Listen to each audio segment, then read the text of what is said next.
If you have a sibling struggling with mental health, this one is for you.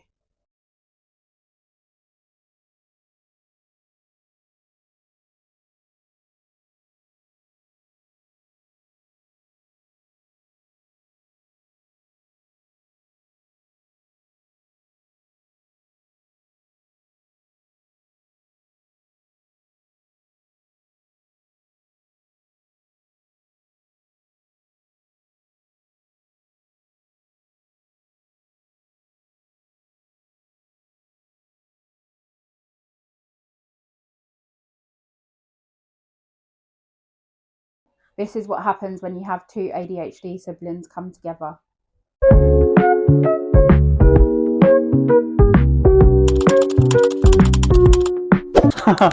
Oh, hey, no. Alf, and welcome to the Real Shit What Goes On pod. Hi. Alfie, I mean. Would you like to... Have you got your microphone? Yeah. Would you like to introduce who you are? You just said. I'm Alfie. I'm your brother. Yeah. Shit, really? Not much more to it. So on today's episode, we're going to be talking about what it's like having a sibling who's struggled with mental health and has had a suicide attempt. And this episode is for... No, I haven't had the attempt. No, me. Yes. This episode is going to be for any siblings out there who their siblings have struggled with their mental health, or maybe they've struggled with their mental health too. But yeah, we're both diagnosed with, we both have ADHD. And yeah, get to know the real us. So what would you like to say first, huh?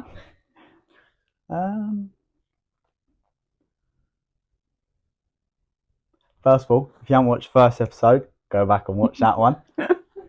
Make sure you get that in there. I don't know. Where should we start? Should we start when we were younger? Yeah. So there's the age gap of what? How old are you? 22. So 8-9 years. You're 30, 31. 31. 9 years. 9 years. So there's a 9-year age gap between me and Sophie.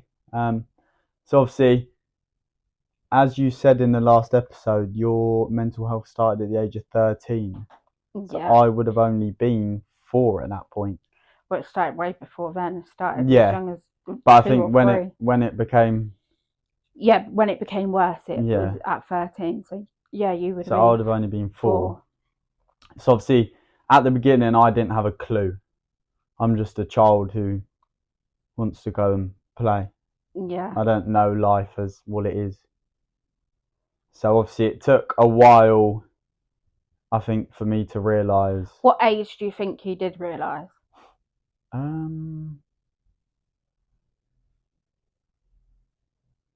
couldn't really say an age. I couldn't point to one bit where I was like, yeah, do you know what? I then realised. Because I think everything was kept away from...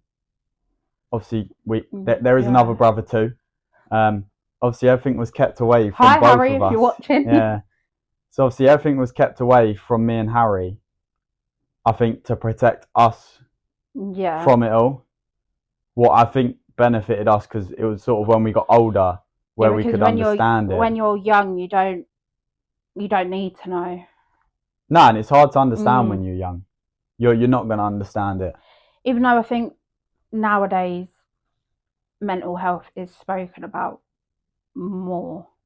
So I don't know if it would be different, like say if you was 4 now, if it would be a bit different. Yeah, I suppose you just don't know. But that was the route obviously Mum decided to go down. What I think definitely helped me and Harry. Because once you get to I don't know, it's different for everyone, but probably when we were maybe 15, well, I was 15, is probably when I properly realised the extent of it all.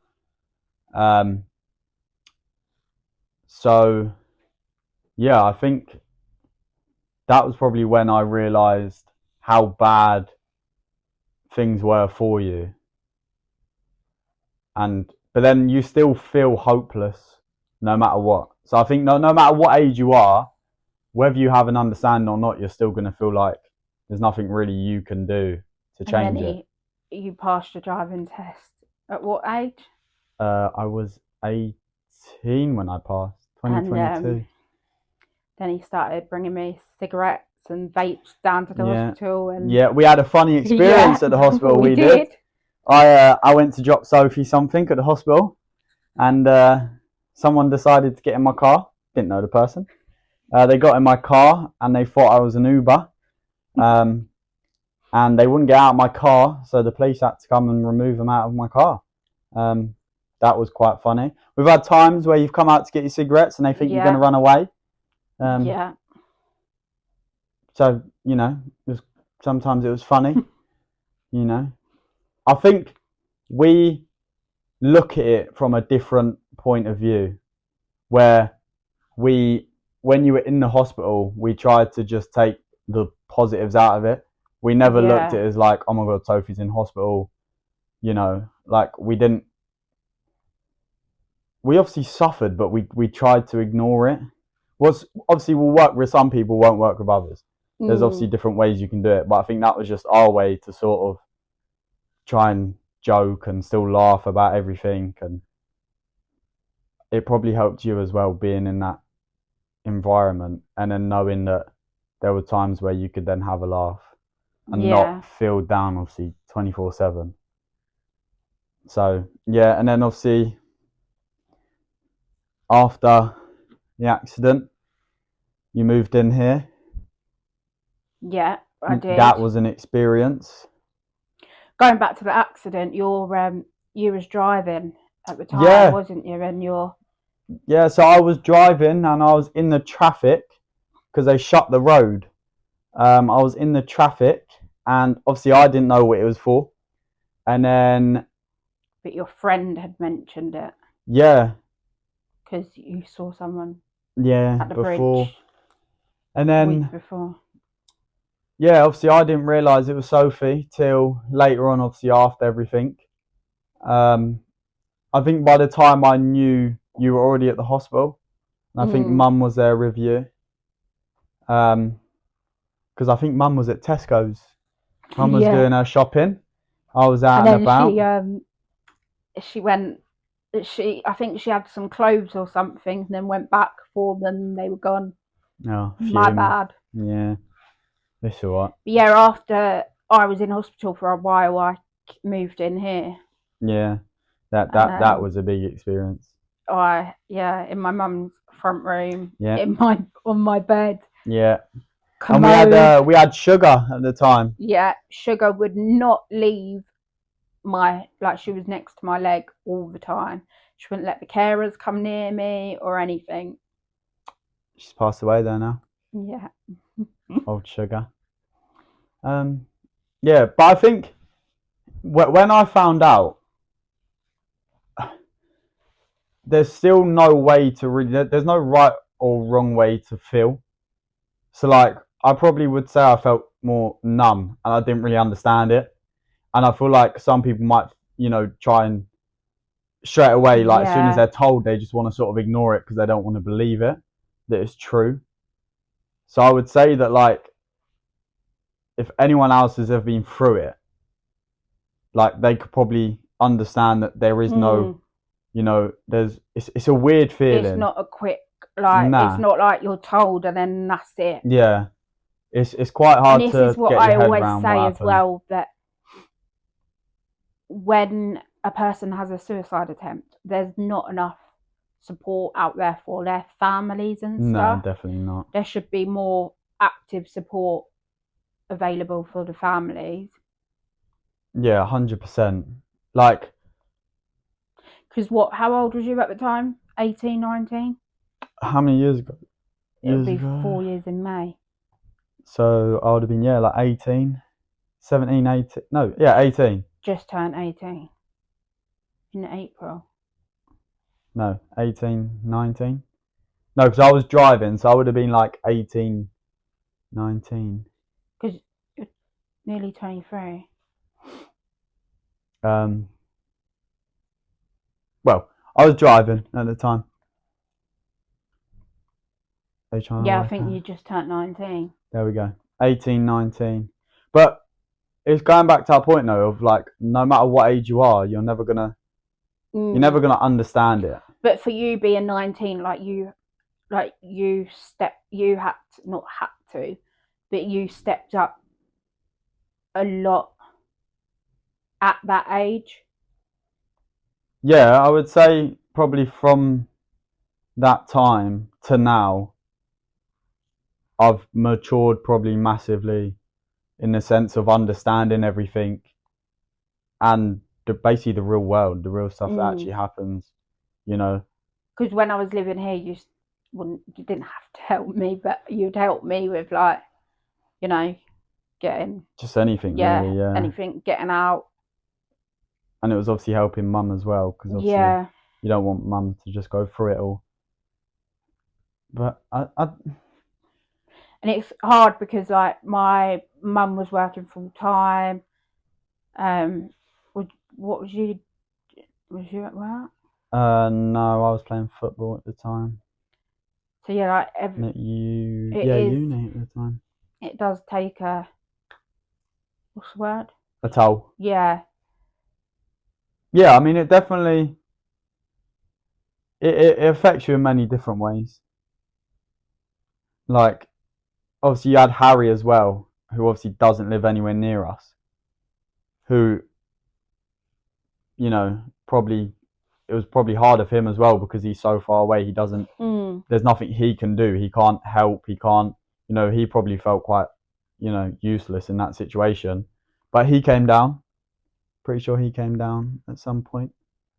I think he was actually here when I came out of hospital. Yeah. But I think in that situation, everyone just has to come together. Like you can't suffer in silence. That's a big thing. I think. What would one bit of advice you if someone is watching this and their sibling has gone through what I've gone through or is going through similar? Speak. What would you Speak up. say to them? Don't hold it all in and don't try and cover it with a smile because it's only going to get worse. The more you bottle it all up, the worse it's going to be. You're basically just waiting to explode.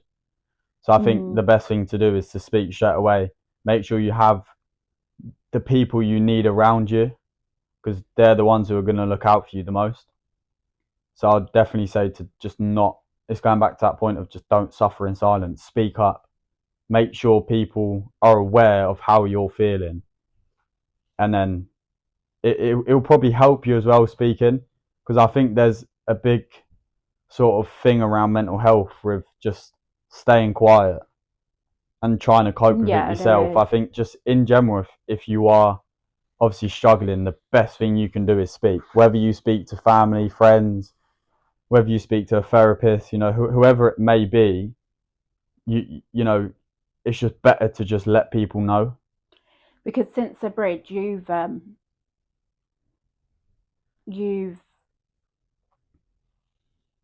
OCD. Yeah, like the trauma of. Yeah. Yeah, so I've got OCD. So I like me patterns and me routines. I don't like them, but I don't really have a choice. ADHD as well. Got ADHD too. And I'm sure OCD comes hand in hand with ADHD. Yeah. Got anxiety as well, especially when I was younger. Yeah, you I had it really bad. Like, I wouldn't want to go to school or anything. But then I feel like as I've got older, the anxiety's become a lot better. But then yeah, the OCD then came along, and I did do therapy for the OCD. Yeah. Helped for a bit. They put it down to like trauma. I think a lot of OCD can be from trauma, and I think between that time of Sophie having her accident, there was a lot that sort of just basically didn't go our way as a family in general. So I think that played probably a big part in the OCD basically becoming a thing. Done therapy at where I do. Yeah, same place. We didn't tell you at first, in case you thought I was trying to steal where you go. But yeah, that's right. I don't do the therapy anymore. You do. You're still there. Yeah, still there, still there. Still there, loving it. Loving it. Nearly 4 years in therapy, or Yeah. 3 years. Therapy is definitely a good option. Yeah, therapy is, but it's hard because on the NHS, it's hard to get therapy, and you're weighted, and you're told to, stop self-harming and doing things, and then you can get the right therapy. But to do that, you need the therapy to get to that point. So you're often told, if you stop self-harming for a year, you can get the therapy, but that's not ideal. Like, how do you stop without the therapy? And then often you're only given like 8 sessions or 6. Yeah, because ours is private, isn't it? Yeah, so like and ours is private and it's low cost, but getting therapy, it is hard. And I've gone to charities and like low cost places before, and they've always said no because you're too high risk. So I think for me, to get someone who was like, oh yeah, do you know what? No, like, I'm gonna give her the chance and and she saw through that, and then yeah. But it is hard because therapy should be ready available. Whatever that might Basically, be. it should be Yeah, it available should to be everyone, available, and yeah. it shouldn't be long waiting lists and what everything else. But unfortunately, that's just life. That's why I always say for people to like reach out to helplines and go to peer support groups, and get in touch with your GP. It goes back to if that you're point though of just lucky, speaking. if you're lucky to have access to like money or like spare money or things like that, then definitely recommend going to a private therapist if you can afford one. But I know that not everyone is in that position, because me, like 4 years ago, before the accident, I probably wouldn't have been able to go to a private therapist because of, I was spending my money on You were things living I like a shouldn't. Yeah, millionaire. things I shouldn't have been spending it on. But I do think, like, if you can, like, therapy is a good place, but obviously not. It won't work for Yeah. everyone. This isn't us saying it's going And to you work for don't everyone, always but click with, no. like, you could go through so many different people. You might not click with the first one. And we've had some not funny times, but we've had some times with the carers as well, ain't we? Yeah, we've had some bad times with them. We've had some good times. There's been some good times. There's been some bad times. But I think just overall, like, it's no one's fault at the end of the day. Because like when you obviously jumped, I had guilt in me that because I didn't reply to a message. So Sophie messaged me just before, and I didn't reply, and I felt so bad after. But I then realised, because in my head I was like, maybe if I replied, she wouldn't have. I don't even remember sending this message. So Yeah. what did I say? I can't even remember what the message was. But then when you came out of surgery, no, it wasn't. So we was waiting to be transferred. You called me. Oh no, I was thinking you were going to say that about when Mum was at the hospital with me, and then you text Mum saying something, and oh yeah, I sent Mum a nice message, and then you got hold of the phone. No, I don't think I was on. Yeah, you were. I called Mum, and you were on the phone as well, because obviously Mum was with you, and you were a little bit out of it. What did I say? I said, I think. Did you say? I think you said "love you, Mum" or something, and then I said "love you back." No, I love you or something, and then you said "love you too," and I just said "okay." Oh yeah, that was it. Yeah, I didn't really know how to reply to that. I thought, oh and then after surgery. Yeah, you kept calling me to tell me about cocktails, but in slush puppies, basically. Oh yeah, you started telling me to put vodka in slush puppies and all these other drinks. Yeah, and these conversations went on for a good 10 minutes of the same drink as well. I mean, that was a big struggle. I'm not gonna lie. Having to sort of entertain you for that long on the phone I that was was a a real vibe. I struggle. was just talking pure. You were just out of it. Yeah. You were very much out of it. But my mic's flashing red. Yeah. I mean, it's dying.